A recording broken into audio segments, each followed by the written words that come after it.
निवडणुका जाहीर झालेल्या नाहीत आणि तसा आजचा सोमवार म्हणजे काय सुट्टीचा दिवस नाही. वेळ आता 5:30 वाजलेत. तुम्ही किती वेळापासून इथे बसलायत?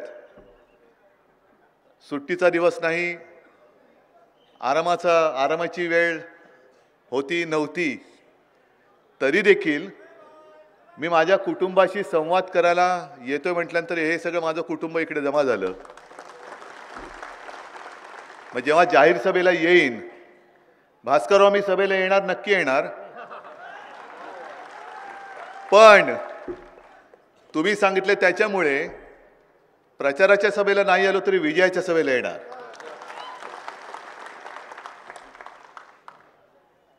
मला नेहमी नाती अशी काही सांगत बसण्याची आवश्यकता लागलेली नाहीत. म्हणजे जसं तुम्ही सांगितलं की चिपळूण माझं आजोळ, माचं माहेरघर, तसं शिवसेना प्रमुखांची आई ही अमरावतीतील परतवाड्याची. पण मी असं कधी म्हटलेलं नाही की भाई और बहनों, मेरा और चिपळूण का बहुत पुराना रिश्ता है. अरे रिश्ता निभाने वाला चाहिए ना, दिखाने वाला नहीं चाहिए. रिश्ता है तो निभाओ.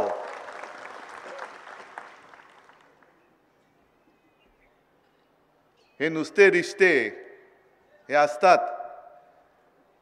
पण संकटात ते सोबत येतात ना, ते फरिश्ते असतात.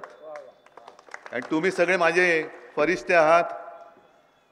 एवढं संकट तर मी मानतच नाही कधी, कारण प्रत्येक संकट